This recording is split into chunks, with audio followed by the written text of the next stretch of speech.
오늘은 창세기 23장 1절부터 20절까지 말씀을 가지고요, 대가를 지불해야 내 것이 된다, 대가를 지불해야 내 것이 된다라는 제목을 가지고 하나님 말씀 함께 시간 나누도록 하겠습니다. 창세기 23장, 우리가 알기는 창세기 23장에는요 두 가지 스토리, 두 가지 이야기로 오늘 본문은 구성되어 있습니다. 어떻게 구성되어 있냐면요, 1절부터 2절까지는 아브라함의 아내 사라의 죽음에 대한 내용이 나옵니다. 그리고 3절부터 마지막 20절까지는요 아주 길게 어떤 내용이 나오냐면은 이 아브라함이 자기 아내 사라를 매장할 막벨라 굴을 사는 이야기가 이제 3절부터 20절까지 기록이 되게 됩니다. 그러니까 오늘 본문에는 비교적 이 죽음은 짧게 얘기하고요, 그 죽은 후에 매장지를 찾는 얘기가 길게 기록이 되어 있거든요. 자, 그럼 한번 우리 1절, 2절을 통해서 우리 사라의 죽음이 어떻게 죽었는지 한번 보도록 합시다. 자, 1절, 2절 말씀 읽겠습니다. 시작. 사라가 127세를 살았으니 이것이 곧 사라가 누린 횟수라. 사라가 가나안 땅 헤브론 곧 기랏 아르바에서 죽음에 아브라함이 들어가서 사라를 위하여 슬퍼하며 애통하다가 아멘. 자, 사라가 죽었습니다. 사라가 죽었는데요, 오늘 사라가 죽은 것을 성경은요 아주 의도적으로 기록하는데, 무엇을 의도적으로 기록하냐면 사라가 죽은 나이를 기록합니다. 보통 성경에는 물론 족장들의 아내가 죽을 때 누가 죽었더라 이렇게 나와요. 근데 여자가 죽을 때 나이를 밝힌 사람은 사라밖에 없습니다. 사라는요 127세를 살고 죽었습니다. 왜 성경은 다른 모든 여인들의 죽음에는 나이를 밝히지 않으면서 왜 사라의 죽음에는 나이를 밝힐까요? 그것은 그만큼 이 사라도 믿음의 여인이었던 겁니다. 하나님은 아브라함만 열국의 아비로 부른 것이 아니라 이 사라 또한 열국의 어미로 부른 거거든요. 하나님 보시기에는요 사라 또한 아브라함 못지않은 그런 믿음의 사람이었기에 하나님은요 이 시간 아브라함과 함께 이 사라의 이 죽음을 나이를 밝힘으로 인해 가지고 열국의 어미였던 사라, 그 이름답게 살았던 사라의 생을 기억하기 위해서 하나님은요 이 사라의 나이를 언급을 하게 되었던 것이죠. 자, 어쨌거나 사라는 이제 127세 살고 죽었습니다. 아브라함이 이것 때문에 슬퍼하고 애통했다고 하더라고요. 슬퍼하고 애통했다는 거. 여러분, 그래서 여러분 슬퍼하고 애통하는 거 그 믿음 없는 행위 아닙니다. 여러분, 육신의 이별 앞에 슬퍼하고 애통하는 게 맞는 거예요, 여러분요. 제가 일전에는 교회에서요 그런 믿음, 이걸 믿음이라고 해야 될지 저는 좀 그걸 믿음이라고 생각하고 싶지는 않는데, 장례식장에 여러분 가면은 대부분의 그 사랑하는 사람이 잃어버리니까 얼마나 슬프겠습니까, 그렇죠? 근데 장례식장 가가지고 막 이게 그 유가족들이 우니까 뭐 어떤 분이 가가지고요 울지 말라고, 뭐 천국 간데 왜 우냐고, 막 기뻐하라고, 막 웃으라고 막 그러는 거예요. 아니, 본인 장례식장 가가지고 그렇게 말하지, 이렇게 뭐. 그분 장례식장 가가지고 막 호되게 혼을 내면서 제가 야, 이게 믿음인가 그런 들더라고요. 여러분, 당연히 믿음으로 고백하죠, 천국 갔음을요. 그러나 지금 당장의 육신의 아픔에는요 슬퍼하고 애통하는 거, 여러분 그게 맞는 거예요. 그게 정상이에요, 여러분요. 저는 그래서 장례식장 가면은요 많이 울라 그럽니다. 많이 우세요, 많이 슬퍼하세요. 그러나 이 장례식이 끝나고 난 후에는 소망의 노래를 부르세요. 천국에서 만나길 기다리시면서 살아가세요. 저는 그렇게 말을 하거든요. 여러분, 그래서 장례식장 가가지고 사람들이 울면은요 그 믿음 없는 거 아니에요. 그 육신의 이별 앞에 아브라함도 울었잖아요. 슬퍼하고 애통했다고요. 여러분, 우는 거 믿음 없는 거 아닙니다. 여러분들이 이 땅에 사랑하는 사람이 헤어짐 통해서 많이 우세요. 그래야 여러분 치유가 돼요. 안 울면 오히려 그게 여러분 나중에 병이 된다니까요. 슬퍼하고 애통했습니다. 아브라함은 진짜 슬퍼하고 애통했어요. 얼마나 사라가 미안했겠습니까? 자기 옆에서 사라가 얼마나 고생만 했겠어요. 하여튼 이 아브라함이 슬퍼하고 애통하는 걸 끝나지 않았습니다. 이제 자기가 뭔가 사라를 위해서 해야 될 일이 있는 거예요. 그 해야 될 일은 뭐냐면 이제 이 사라를 매장지를 찾아야 되는 겁니다. 자기는 지금 나그네거든요. 하나님이 가나안 땅에 오면은 땅 주겠다 그러는데 사실은 땅 한 평도 없어요, 지금요. 여전히 이방인이고 나그네거든요. 그러니까 아브라함 입장에서는 지금 고민스러운 겁니다, 이 사라의 매장지 때문에. 그래서 이 슬픔과 애통 후에 아브라함이 일어나가지고 어떻게 하느냐, 3절부터 20절까지가 그 사라를 장례 지내는 이 막벨라 굴을 사는 이야기인데, 이 이야기가 참 우리에게 의미 있는 이야기로 다가옵니다. 자, 여러분 오늘 3절 4절 봐보세요. 한번 3절 4절. 자, 아브라함의 심정을 한번 읽어봅시다. 자, 시작. 그 시신 앞에서 일어나 나가서 해 족속에게 말하 이르되 나는 당신들 중에 나그네요 거래하는 자이니 당신들 중에서 내게 매장할 소유지를 주어 내가 나의 죽은 자를 내 앞에서 내어다가 장사하게 하시오. 아멘. 자, 지금 이제 아브라함은 지금 그 슬픔과 애통을 뒤로 하고 지금 해족소, 그가 있는 해족소에 가가지고 매장지를 좀 달라고 부탁을 하게 됩니다.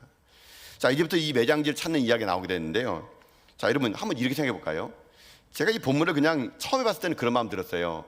야, 이거 좀 아브라함이 좀 너무한 거 아닌가? 성경의 기록이 좀 너무한 거 아닌가? 아니, 여러분 지금 사람이 죽은 게 중요합니까? 매장지가 중요합니까? 사람이 죽은 게 중요하지 않을까요, 여러분요? 근데 사라의 죽음은 딸랑 2절이에요, 2절. 그리고 3절부터 20절은요, 이 땅 사는 이야기가 나온 거예요. 제가 본문을 처음 봤을 때는요, 이게 좀 이렇게 뒤바뀌어야 되는 거 아닌가? 아브라함이 더 많이 슬퍼하고 애통해야 되는 거 아닌가? 근데 그런 이야기는 짧게 나오고 그 해적 속에 샀던 헤브론 땅에 대한 이야기가 길게 기록됐다는 얘기예요. 여러분, 그러면 이렇게 보셔야 돼요. 이게 의도가 있는 거예요, 의도가 있는 거. 그러면 하나님은 지금요, 이 창세기 24장을 기록할 때 사라의 죽음, 어차피 우리는 죽으면 천국 가는 거 아니겠습니까? 근데 이 죽음보다 더 큰 게 있다는 얘기예요. 뭘 얘기하고 싶은 것인가? 오늘 성경은요, 이 땅 사는 이야기를 길게 함으로 인해 가지고 오늘 이 창세기 23장의 중요한 포커스는 뭐냐면 사라의 죽음이 아니라 그 땅을 어떻게 매입했느냐, 헤브론 땅을 사게 된 그 이야기가 더 강력한 메시지라는 겁니다. 메시지. 그래서 더 많은 이 창세기 24장의 분량을요 할당을 했던 거예요. 훗날 이 아브라함이 그 해적 속에서 그 헤브론 땅을 삽니다. 나중에 여러분 이 일이 어떻게 되는지 아십니까? 이 땅을 아브라함이 삼으로 인해 가지고요, 훗날 그 막베라굴의 헤브론 땅에 사라만 장사 지은 게 아니라 사라가 죽고 나서 48년 지난 다음에 거기 아브라함도 거기 장사를 지내요. 그뿐 아니에요. 그의 아들 이삭이 거기에 묻히게 되고요, 그의 이삭의 부인인 리브가가 묻히게 되고, 손자인 야곱이 묻히게 되고, 야곱의 부인 레아가 묻히게 되고, 대대손손 아브라함이 그 땅 떤 상은 이스라엘의 하나님의 약속의 언약의 땅이 헤브론이 되게 됩니다. 훗날 여러분 이 땅은 또 어떻게 되는지 아십니까? 나중에 이 땅은요, 다윗이 왕으로 대관식을 할 때 이 헤브론 땅에서 대관식을 하게 돼요. 더 나중에는 어떤 일이냐면요, 남쪽 유다의 수도가 바로 이 헤브론 땅이 되는 그런 일들이 만들어지게 되는 걸, 그 첫 번째 이야기가 바로 아브라함이 이 땅을 사는 이야기로 시작이 되게 된다는 얘기예요. 자, 근데 이런 맥락에서 본문을 보다가요, 제가 본문을 여러 각도에서 보다가요, 참 이게 좀 흥미로운 걸 발견했어요. 어떻게 발견했냐면, 여러분 지금 사라가 죽을 때가 127세거든요. 그때 아브라함이 몇 살이냐면은 137세예요. 자, 여러분 그냥 통상적인 관념에서 여러분 나이가 좀 더 이렇게 그 많은 사람이 먼저 일찍 돌아가시고 좀 덜 된 분이 좀 늦게 돌아가시고, 여러분 이렇게 얘기되는 것이 우리들의 생각이잖아요. 보통 여러분 보세요. 할아버지들 먼저 갑니까? 할머니들 먼저 갑니까? 제가 볼 때 할아버지들 먼저 가시더라고요. 하여튼 남자들이 고생했나 봐요. 할아버지 먼저 가시는데, 여기 딱 보면은 지금 아브라함이 나이가 많잖아요. 137세. 그러면 우리들의 인간적인 생각으로는 아브라함이 죽고 사라가, 할머니가 아이고 하다가 그냥 죽었더라 뭐 이러면은 뭐 아이고 그럼 그렇지 할 텐데, 이게 뒤바뀐 거예요. 오히려 나이 먹은 아브라함은 살고 나이 적은 사라는 먼저 하나님이 데려가신 거예요. 제가 생각해 봤어요. 와, 사라가 왜 이렇게 일찍 죽었을까? 아브라함이 그렇게 속을 썩여서 죽었나? 아브라함이 하여튼간 남편이야. 맨날 말 안 들어가지고 이 사람 마음이 새까맣게 타가지고 먼저 죽었을까? 아니면 늙어서 애 낳느라고 막 삭신이 막 그냥 사가진 거예요. 늙어서 애 낳으면 안 되는가? 삭신이 사가서 먼저 돌아가셨나? 뭐 그런 생각만 해봤습니다. 근데 제가 이런 생각하다가 무슨 마음이 들었냐면요, 아브라함이 그 심정을 생각해봤습니다. 근데 이게 하나님이 실수하지 않으신다는 걸 여기서 제가 깨달은 게 있어요, 여러분요. 여러분, 하나님이 먼저 데려가시고 늦게 데려가신 건 이거 실수하지 않으세요. 먼저 데려가는 건 다 뜻이 있고요, 남겨놓으면 또 남겨놓은 뜻이 있어요, 여러분요. 반대로 생각해 보세요. 지금 만약에 아브라함이 먼저 죽고 사라가 살아남아 칩시다. 그럼 여러분, 사라가 아브라함의 매장지를 살려 그랬다 칩시다. 지금 자기는 나그네예요, 이방인이에요. 여러분, 그러면 사라가 가지고 해적 속에게 아이고 우리 영감 죽었는데 땅 좀 파세요. 이게 말이 안 먹히는 거예요, 여러분요. 사라가 땅 달라 그랬으면요, 아마 그 해적 속에서 아마 콧바퀴도 안 걷을 겁니다. 아마 사라는 어쩔 수 없이 그 아브라함의 그 시체를 안고요, 고향 땅까지 갈 수밖에 없을지 몰라요. 근데 하나님은 어떻게 하는지 아십니까? 사라를 먼저 데려가십니다. 그리고 아브라함을 남겨요. 그리고 아브라함 통해서 어떻게 하느냐, 매장지에 땅을 사게 합니다. 아브라함이니까 여러분 해적 속에게 땅 좀 주세요 할 때 그게 여러분 먹히는 거지요. 사라가 있었으면 안 먹혔을 것 같아요. 제가 이걸 보면서 야, 하나님은 실수하지 않으시는구나. 사라를 먼저 데려가고 아브라함을 남겨놔가지고 남겨놓은 자의 사명이 있구나. 그 땅을 사게 함으로 말미암아 그 헤브론 땅이 이스라엘의 영원한 땅이 되도록 하나님은 이 사라의 죽음을 통해서 그 땅을 통해서 하나님 역사하시는구나. 이게 느껴지더라고요. 그래서 오늘 그래서 제가요, 여러분과 함께 뭘 함께 하고 싶으냐면 이거예요. 아브라함이 남겨진 자 아닙니까? 사명자예요. 그러면요, 여러분, 사명자는 결국 죽지 않습니다. 사명 다하는 그날까지. 그럼 오늘도 우리들의 인생의 삶에 하나님 우리를 살려준 이유가 뭘까요? 왜 우리를 이곳에 살려둘까요? 우리가 살아야 할 이유가 있는 거예요. 우리가 이 땅을 살 때 그냥 평상시처럼 남들처럼 사는 게 아니라 살아야 될 이유가 있기 때문에 우리를 살려준 거라는 거거든요. 그게 사명이에요. 사명. 그럼 우리가 앞으로 살아갈 날 동안 우리가 어떤 사명자의 자세로 갖고 살아가야 될 것인가. 우리는 지금 어떠한 아브라함의 이 매장지를 구하는 이 메시지를 통해서 우리 인생의 삶은 어떻게 남은 인생을 살아가야 될 것인가. 오늘은 이 아브라함이 이 매장지를 사는 과정을 통해서 우리들에게 주신 하나님의 메시지를 한번요, 적용의 관점을 한번 나눠보기를 원합니다. 저는 그래서 여러분들이요, 하나님이 살려주신 이유가 분명해지고 그 사명에 따라서 여러분이 살아가는 이 시대 하나님의 복을 받는 믿음의 종도 다 될 수 있기를 여러분 주님의 이름으로 축복합니다. 자, 그러면 어떻게 살아가야 될까요? 우리는 그리스도인답게 사명자답게 사는 것이 어떻게 사는 걸까요? 오늘 아브라함의 인생을 가지고 말하자면 첫 번째는 이거예요. 제가 발견한 첫 번째는 이겁니다. 첫 번째는요, 손해보는 인생으로 살라는 겁니다. 손해보는 인생으로 살라라는 얘기예요. 자, 다시 이제 땅을 사는 이야기로, 이 매장지 사는 이야기로 돌아갑시다. 지금 아브라함이 사라가 죽었네요. 자기는 이방인이고 나그네예요. 지금 해쪽 속에 가가지고 아이고 어디 뭐 땅이 없습니까? 좀 땅 좀 주세요. 우리 아내가 죽어서 매장하려고 그래요. 이렇게 하면서 아브라함이 평상시에 봐뒀던 땅이 있나 봐요. 그래가지고 사람들에게 저기 에브론의 그 굴과 그 땅을 좀 팔 수 있도록 좀 연결 좀 시켜주자는 거예요. 그래서 사람들이 그 에브론에게 가가지고 제안하는 겁니다. 이만저만 해가지고 아브라함이 땅 산다 그러는데 당신이 어떻게 생각하냐고. 이렇게 했더니 여러분 어떤 반응이 나오냐. 여러분 13절 보세요. 13절. 자, 13절입니다. 한번 읽어봅시다. 시작. 그 땅의 백성이 듣는 데서 에브론에게 말하여 이르되 당신이 합당히 여기면 청하건대 내 말을 들으시오. 내가 그 밭값을 당신에게 주리니 당신은 내게서 받으시오. 내가 나의 죽은 자를 거기 장사하겠노라. 아멘. 자, 아브라함이 지금 에브론에 얘기하는 겁니다. 지금 내가 값을 줄 테니까 그 땅을 좀 팔라고요. 근데 여러분 사실 이 아브라함이 지금 이 땅에 거주한 지가 몇 년 됐냐면요, 한 60년 돼요. 60년. 60년 정도 여기 살았니까는 이 땅에 있는 거민들도 아브라함이요, 위대한 하나님의 사람인 거 알아요. 그러니까 그를 아브라함을 부를 때 뭐 주여 뭐 이렇게도 부르거든요. 근데 그렇게 말했더니 이 에브론이 얘기합니다. 아이고 그거 그럴 필요 없다고. 그거 그냥 저기 편한 대로 쓰시라고. 다 드리겠다고. 이렇게 했더니 아브라함이 극구상합니다. 아니라고. 내가 돈 주겠다고. 대가 치르겠다고. 그러니까 뭐 에브론이 나중에 얘기해요. 한 400세겔을 달라고요. 그래서 아브라함이 어떻게 하느냐, 이렇게 결정합니다. 여러분 16절 보세요. 16절. 자, 16절 말씀 읽겠습니다. 시작. 아브라함이 에브론의 말을 따라 에브론이 해쪽 속에 듣는 데서 말한 대로 상인이 통용하는 은 400세겔을 달아 에브론에게 주었더니 아멘. 자, 보세요. 그 밭을 공짜로 안 샀어요. 아브라함은요, 돈을 대가를 지불했어요. 얼마냐면 그 당시에 400세겔, 은 400세겔을 주고 샀습니다. 근데 여러분 이거 아세요? 이거 완전히 바가지 쓴 거예요, 여러분요. 이게 이 에브론이요, 그 당시에 이게 사람들이요, 아마 에브론 뭐 얘기했습니다. 아유, 저 사람 너무 도둑놈 아니야? 그러니까 아브라함이 이방인이라고 그냥 막 엄청나게 그냥 막 바가지 치우네. 여러분 제가 이거를 알아보니까요, 이 땅이 400세겔이 아니고요, 원래 정상적으로 살면 얼마인지 아십니까? 4세겔 여러분, 4세겔.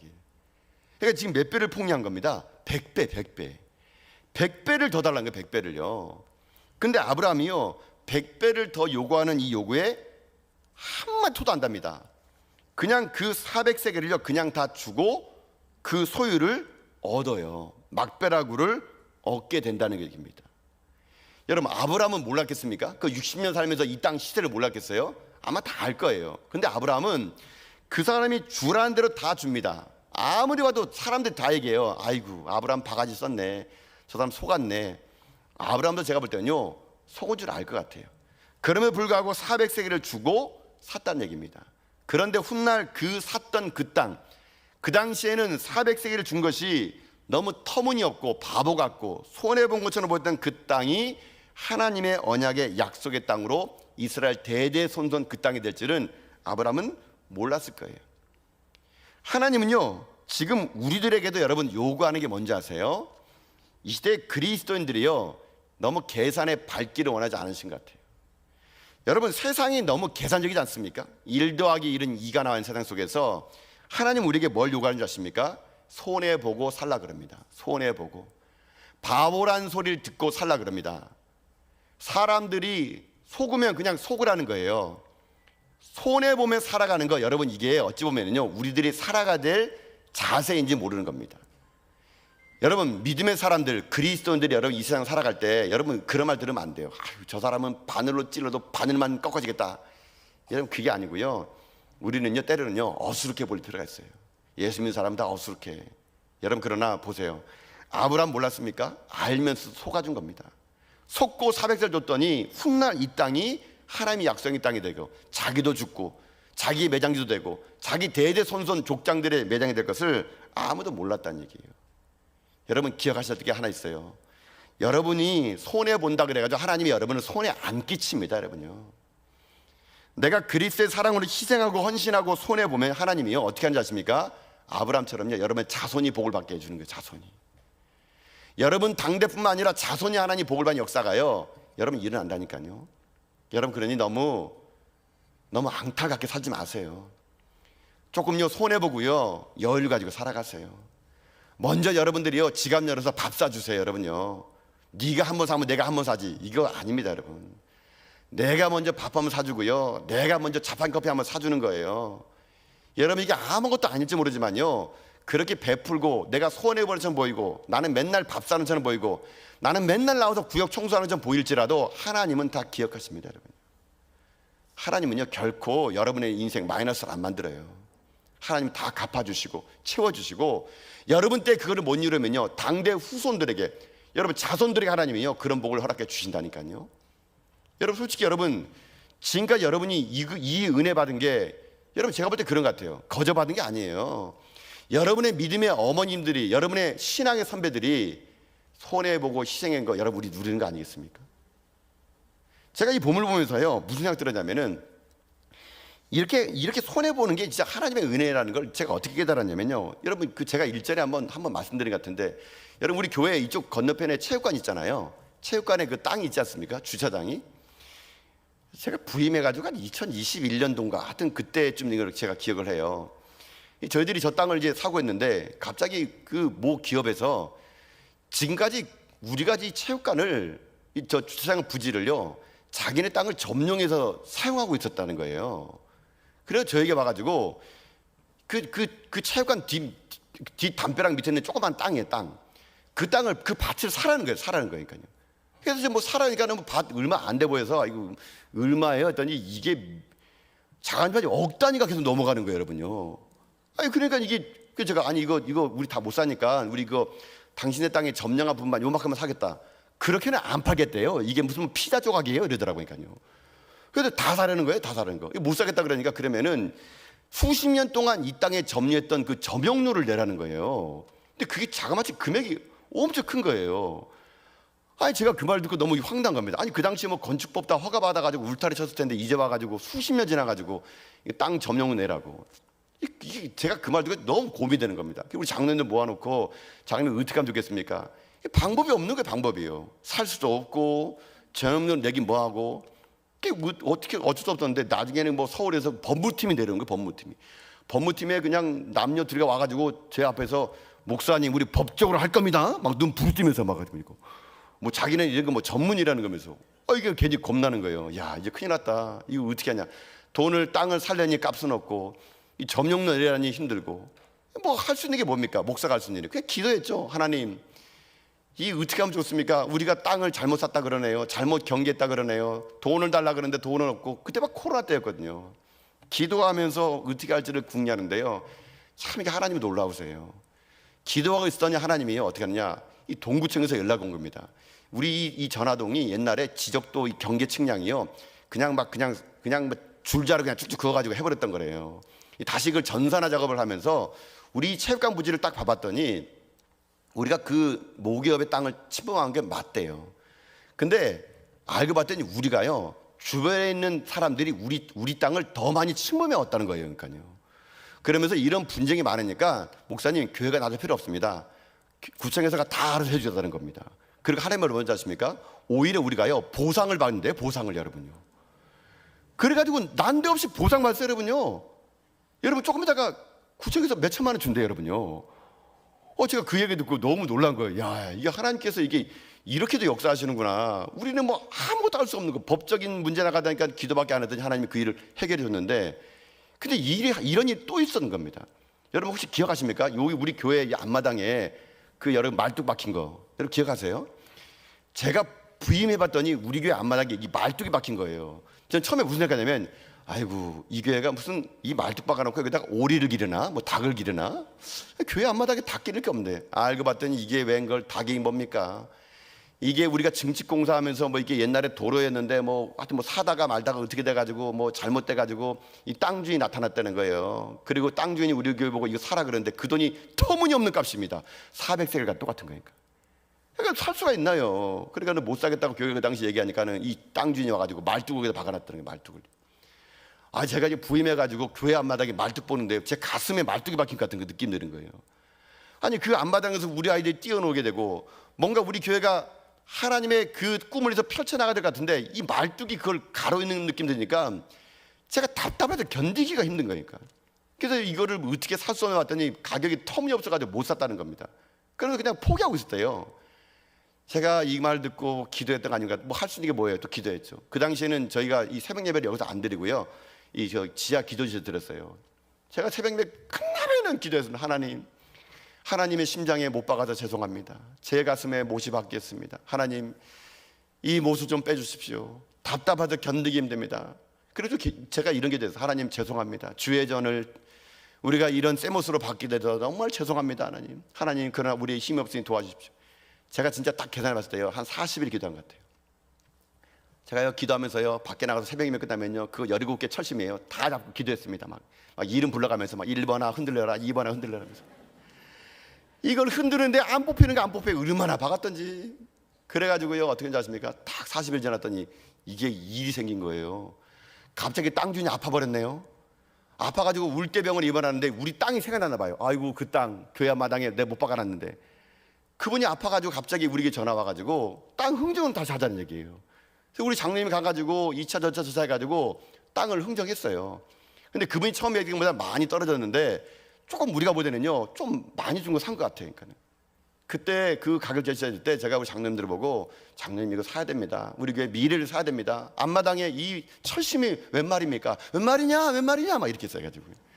그래가지고 우리 장로님들이 이제 저를 믿어줘가지고 뭐 합시다 해가지고 그 땅을 샀어요. 사는 과정에도 좀 쉽지 않았습니다. 뭐 여러 많은 분들이 그거 살 필요 있냐 뭐 그렇게 했는데 샀어요. 해가지고 사가지고 그 땅을 여러분 기억하십니까? 그날 제가 그 땅을 사가지고 그 우리 쪽으로 넘어올 때 우리 주일 오후 끝나가지고 제가 거기 가가지고 우리 성도를 다 쓸어가지고 그 여리고 철심 다 뽑아가면서 뭐 할렐루야 한번 불렀던 기억. 그래가 그 땅을 샀거든요. 이게 끝난 줄 알았어요. 근데 최근에 동구청에 또 연락 옵니다.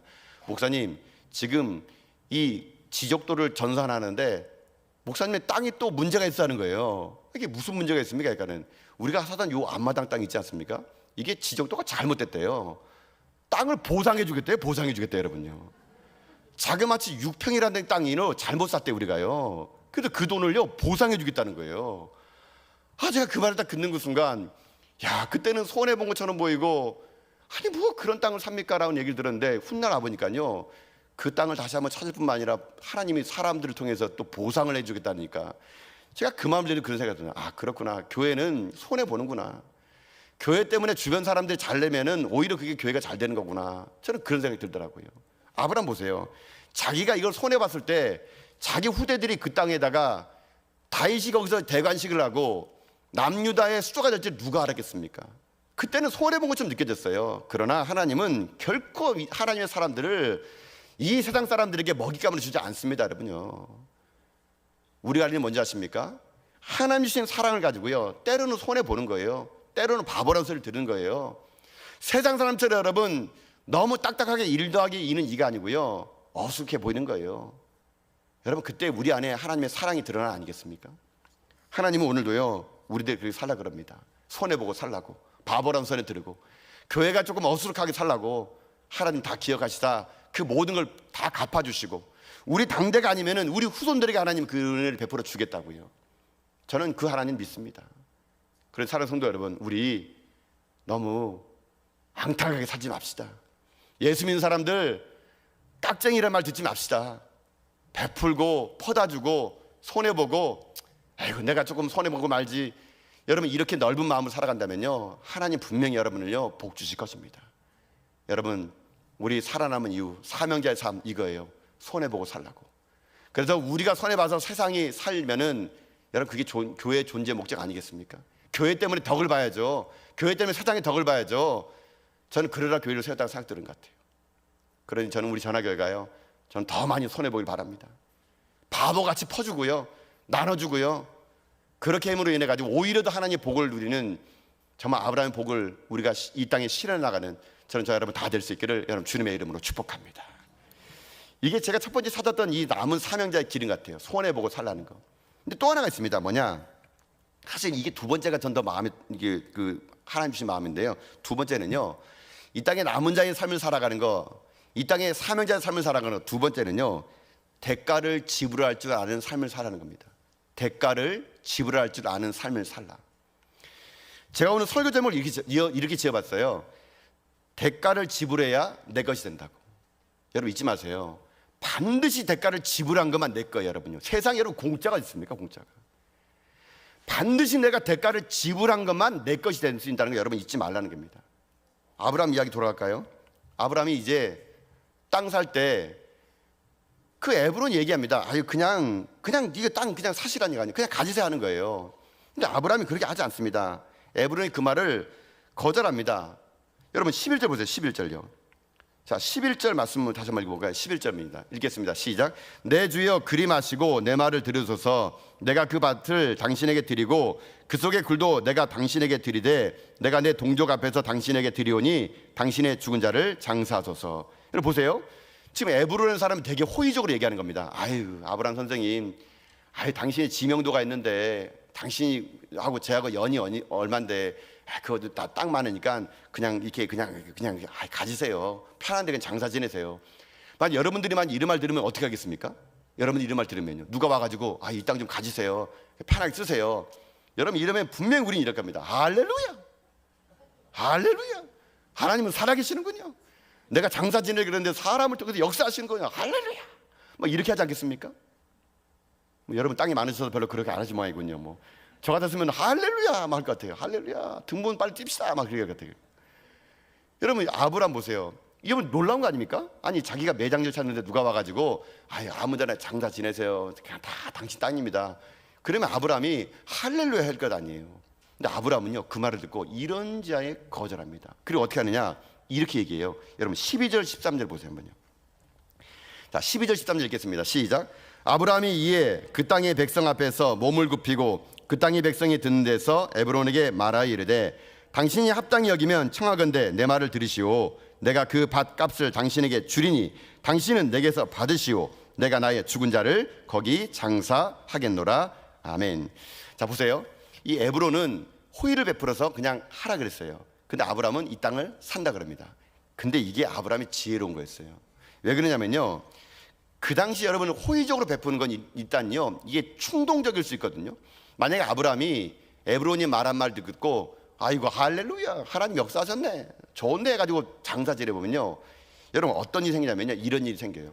그 당시에 제가 그 토지법을 제가 봐봤어요. 이 토지 매매를 어떻게 하는가, 이것 때문에 제가 책을 읽어봤는데 그 당시에는요 이렇게 했대요. 그 가난한 사람들 땅 팔 때 땅 주인이요 처음에는요 값을 얘기 안 한대요.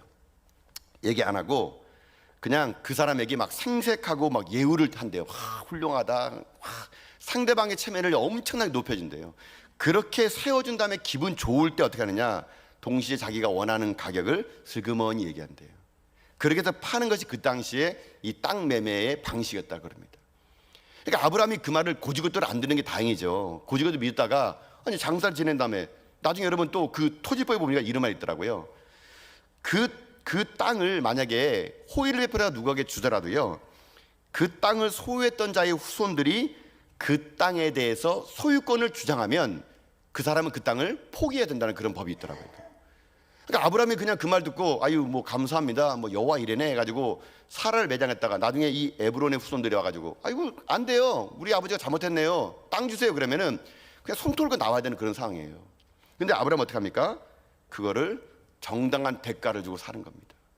정당한 대가, 터무니없는 바가지지만 그 땅에 정당한 것을 주고 산 거예요. 여러분 이것이 중요합니다.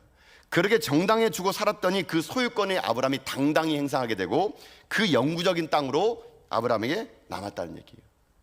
여러분 우리 인생에도 마찬가지예요. 여러분 잊지 마세요. 여러분 공짜 없습니다. 공짜. 여러분 공짜 없어요. 여러분요. 여러분 뭐 핸드폰 보면은 뭐 영원해 주는 거 있죠. 여러분요. 여러분 핸드폰 영원해 주는 거 그거 가짜예요. 가짜. 공짜 아니에요. 여러분 제가 당해봤다는 거 아닙니까? 여러분 당해봤다는 거 아닙니까? 제가 영원해 준다 그러니까 이거 할렐루야, 하나님 나를 위해서 핸드폰을 예배하시네. 가가지고 그 사람이 공짜래. 진짜로 그게 공짜였어. 진짜 알고 봤더니 이게 한 달 지나고 두 달 지나니까 맨날 뭐가 붙어오는 거예요.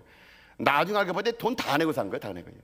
세상에 공짜가 있습니까? 공짜가. 여러분요 공짜 없어요. 여러분요 뭐 어디 백화점에서 뭐 30% 세일, 그거 다 짝퉁이에요. 짝퉁이. 여러분요 50% 세일합니까? 그 작물이에요. 작물. 여러분 잘못 샀다가 경찰 추적당합니다. 여러분요 공짜가 없어요. 공짜가. 세상에 공짜가 있습니까? 공짜가. 정당히 대가를 지불한 것만 여러분 내 거라니까요. 여러분 보세요. 저는 이 에브론이 참 이 사람이 참 교활하다 느끼는 겁니다. 아브라함 얘기하잖아요. 그리 마시고 이거 얼마냐고 말하세요. 그러니까 에브론이 이 사람이요, 그럼 이거 얼마를 받아야 되지? 이렇게 안 합니다.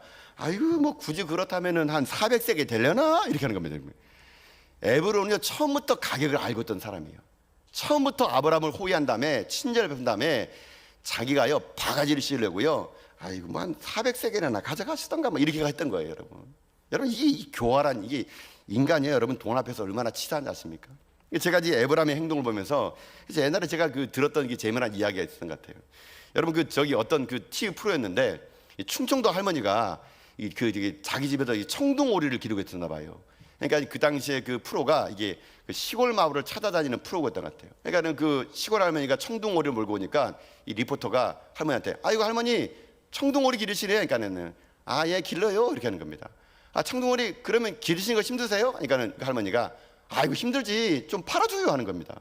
그러니까 그 기자가 그 리포터가 뭐래요? 그러면 할머니 그 청둥오리 얼마 파시겠어요? 이렇게 하니까 그 할머니가 사는 사람이 아니지 파는 사람이 알아요 이렇게 하는 겁니다. 그래서 이 사람이 이제 흥정하는 겁니다. 그러면 얼마 팔까? 할머니 5,000원이요 5,000원. 이게 충청도 할머니 하는 말이 이 말입니다. 냅둬요 길가에 그냥 돌아다니게 그냥 이렇게 합니다. 그러니까 5,000원에 마음에 안 든 거예요. 냅둬요 그냥 길가에 돌아다니게 그냥. 이 사람이 이거 싼가 해가지고 할머니 그러면 7,000원이요 7,000원. 이러더니 그 할머니 하는 말이 냅둬요 저렇게 살다가 그냥 죽게 그냥 내버려둬요 해가지고 그냥 살다가 죽게 내버려둬요 이렇게 하는 겁니다. 이 사람이 안 되겠구나. 10,000원이요 10,000원. 그러니까 할머니가 할 말이 정 그렇다면 가져가든가 말든가 뭐 그러면서 이렇게 그 물건을 이렇게 슬쩍 파는 이야기가 생각이 나더라고요. 그러니까요. 여러분 보세요. 충청도 할머니도요 이미 10,000원을 품고 있는 게 10,000원. 그러니까 이 에브론도 마찬가지입니다. 400세겔을 품고요 그냥 알랑방구 끼는 겁니다. 아브라함이시여 아브라함. 400세겔을 주라고 하니까 그걸 어떻게 하면 아브라함이 대가를 지불했던 겁니다. 근데 제가 이 본문을 보면서요 이 아브라함의 대가가 훗날 이 이스라엘 땅 가운데 하나님의 언약의 약속을 만드는 땅이라 보면서 제가 느꼈던 게 뭔지 아십니까? 우리가 지금 누리고 있는 모든 것들은요 누군가의 대가가 있었다는 것을 제가 기억해 냈던 겁니다. 제가 일전에 그 공부 때문에 박사 공부 때문에 잠깐 미국에 그냥 갔다 온 적이 있는데요. 그때 제가 미국 그 뉴욕에 미국 가면은 한국전 미국 사람들이 한국전을 참전했던 그 참전 기념비가 거기 있어요. 그 기념비에 가면 어떤 말을 써있냐면 이런 말을 써있더라고요. 자유는 공짜가 아니다 써져 있더라고요. 자유는 공짜가 아니다. 여러분 그렇지 않습니까? 여러분 우리가 대한민국 누리는 자유, 이 공짜입니까? 누군가가 피 흘림이 있어서 우리가 여러분 자유 대한민국을 유지할 수 있는 겁니다. 그렇지 않습니까? 선열들의 피 흘림이 있기 때문에 우리가 자유를 누리는 거예요. 자유가 공짜가 아니에요, 여러분요. 여러분 우리가 지금 평등한 거, 이거 평등한 것도 그냥 된 게 아니에요. 누군가가 희생했기 때문에 우리가 평등함을 지금 누리고 있는 거거든요. 우리의 안락함, 우리의 평탄함, 이게 공짜 아닙니다. 우리가 알지 못했던 수많은 사람들의 희생의 대가가 우리를 오늘 이 자리에 만든 거거든요. 제가 이 본문을 보면서 참 감사한 게 뭐냐면, 최근에 우리가 4월 25일에 창립 50주년 여러분 기념주일로 여러분들이 뭐 사진을 내고 뭐 영상물을 내고 저도 그거 다 보거든요. 보고 또 이야기 듣거든요. 제가 그거 볼 때마다 너무 감사한 게 있어요. 뭐가 감사한지 아세요? 우리 전화교회가 이만큼까지 오는 건요, 앞선 여러 믿음의 사람들의 희생의 대가가 있더라고요. 희생의 대가. 지금 여기 연배 많으시는 우리 권사님들, 장로님들, 그분들의 눈물의 기도가 전화교회를 여기서 만들었다는 얘기를 들은 거예요. 대가를 지불한 겁니다. 믿음의 선조들이 자기 집에 자식들에게 먹일 돈 가지고 교회에다가 헌납하고, 자기도 피곤하고 힘든데 교회 와가지고 여러분 섬겼던 그분들의 헌신의 대가를 우리가 누리고 있는 거 아니겠습니까? 제가 그 사진 보니까 너무 감사하더라고요. 그런 얘기 들어봤어요. 이 교회가 처음 지어질 때 천막교회 시작해가지고 이제 블록교회를 씌우는데 돈이 어디 있어요? 성도들이 와가지고 낮에는 조동소 일 여러분 얼마나 힘들었겠습니까? 고생하면서 힘들어가지고 했는데 저녁에 퇴근하면 와가지고요, 다시 그 힘든 걸 이기고 라면 한 그릇 먹고요, 블록을 싸는 게 블록을 싸는 거. 싸다가 힘들면 집에 갔다가 잤다가 내일 출근했다가 또다시 그 조선소에 힘드냐고 집에서 실법한데 와가지고 또 벽돌 쌓고 여러분, 그래서 여러분 우리가 이걸 누리고 있는 거 아니겠습니까? 우리 앞선 믿음의 선배들의 그 희생과 섬김, 그 대가를 지불한 그 사랑, 여러분 우리가 지금 누리고 있는 거예요. 근데 안타까운 게 뭐냐면 이 대가하는 사람들이 점점 사라진다는 게 문제입니다. 여러분, 이제는 누리려는 사람들이 많아지고요, 대가를 지불하는 사람이 없는 거예요. 교회에서 희생하고 교회에서 대가를 지불하는 사람이 없어지는 게 이게 문제예요. 여러분요. 여러분, 제 기억으로 2007년도예요 2007년 서울의 그 월드컵 상암 경기장에서 기독교인들 10만 명이 모여서 뭔지 아십니까? 1907년도에 평양 대부흥을 100년 만에 재현하자고 2007년도에 10만 명의 기독인이 모여가지고요, 그냥 뭐 찬양을 부르고 부흥을 부르고 기도했어요. 평양 대부흥에 다시 오라, 어게인 뭐 1907 하면서. 근데 여러분 보세요, 그때 10만 명이 모여가지고 목 놓아 찬양하고 부흥이 오라 기도했는데 왜 우리 부흥이 안 올까요? 간단해요. 노래만 부르고 구호만 부르면 부흥이 안 온 겁니다. 여러분, 노래만 부르고 구호 외치다고 부흥 오지 않아요. 누군가가 대가가 있어요. 대가가. 피 흘림이 없이는 여러분 부흥이 안 오는 거거든요. 그 누군가의 희생과 피 흘림 없이는 여러분 결코 부흥은 이 땅에 임할 수가 없는 겁니다. 교회가 왜 힘이 사라집니까? 교회가요, 점점 누리려는 사람들 많아지고 희생하는 사람이 없어요. 대가를 안 지불어요. 우리가 초창기에 그 수많은 사람들이 이 전화교에서 희생했던 그 희생의 눈물을 다음 세대들이 그걸 흘리지 않는 거예요. 아니 왜 나만 교회 와서 청소해야 돼요? 나 지금도 형편이 어려운데 무슨 헌금을 드리라 그럽니까? 11조야 그럼 여유가 있으면 드리는 거지. 무슨 11조를 꼬박꼬박 드려요? 아니 바빠가지고 무슨 세미나 어떻게 참석합니까?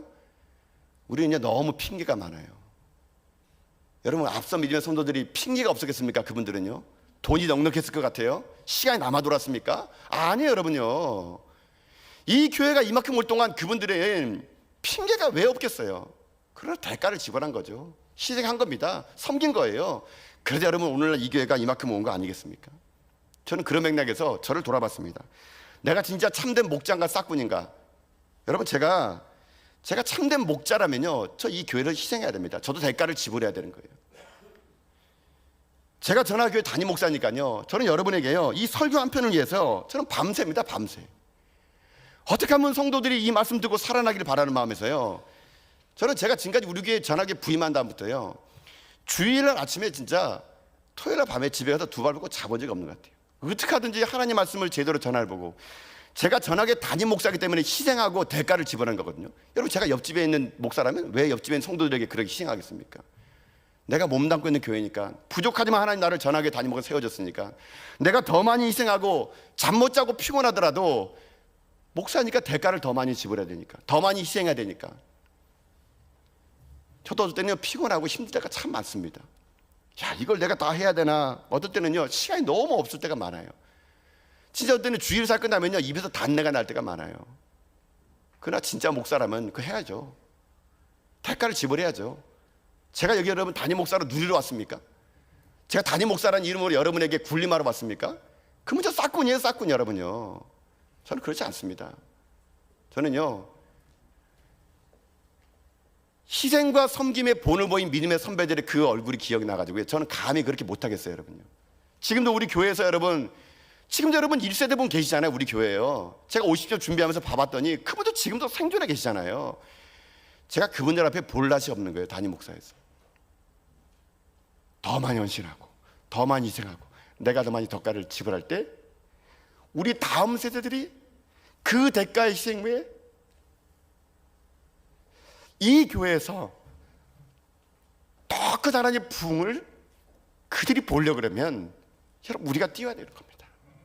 우리가 희생해야 되고 더 대가를 지불해야 되는 거예요. 여러분 그 대가를 지불한 게 누군지 아십니까? 하나님이에요. 하나님은요 자기 아들을 십자가에 못 박아 내어주는 대가를 통해서 우리를 구원하신 거예요. 여러분요, 여러분 하나님만큼 대가 지불한 적 있습니까? 여러분요, 자기 아들 내어주신 적 있으세요? 하나님은 못할 분이 없으신 분입니다. 그런데 그분이요 자기 아들을 우리 때문에 대가로 내준 거예요. 십자가에 못 박아 죽인 거예요. 죽인 거. 그 하나님의 그 대가의 그 사랑을 우리 받은 거예요. 여러분 여러분 그런 존재라니까요. 여러분 우리 시시한 존재 아니에요. 여러분 고린도전서 6장 20절 보면요 이런 말씀이 있거든요. 고린도전서 6장 20절 말씀입니다. 한번 같이 읽어볼게요. 시작. 값으로 산 것이 되었으니 그런즉 너희 몸으로 하나님께 영광을 돌리라. 아멘. 무슨 말입니까? 저와 여러분은 값으로 샀대요. 십자가의 그 사랑으로 하나님이 대가를 지불해서 우리를 산 거예요. 그럼 우리가 할 일은 뭐예요? 오늘 본 말씀이 너희 몸을 뭐라고요? 하나님께 어떻게 하라고요? 영광을 돌리래. 영광을요. 이게 우리가 할 일이에요. 여러분요, 여러분 잊지 마세요. 우리 십자가의 사랑의 대가 받은 자들이에요. 하나님은 어마어마한 대가를 주고 우리를 샀어요. 우리를 구원했어요. 여러분 우리는 시시한 존재가 아니에요. 우리가 할 일은 뭡니까? 그 사랑을 받았다면 나 또한 마땅히 대가를 지불하고 살아가야 돼요. 나 또한 마땅히 손해봐야 돼요. 나 또한 마땅히 희생해야 돼요. 그게 핏값으로 산 우리들이 해야 될 일인 거예요. 이걸 하면 하나님이요 영광을 받으시겠대요. 여러분 우리 그 일 합시다. 우리 좀 손해보고 삽시다. 우리 좀 베풀며 삽시다. 우리 대가 지불합시다. 무임승차하지 마세요. 교회에서 여러분요, 모든 성도들이 다 봉사해야 됩니다. 모든 성도들이 다 희생해야 돼요. 누군 희생하고 누군 봉사하고 그렇지 않아요. 여러분요, 우리 다 희생해야 돼요. 다 섬겨야 됩니다.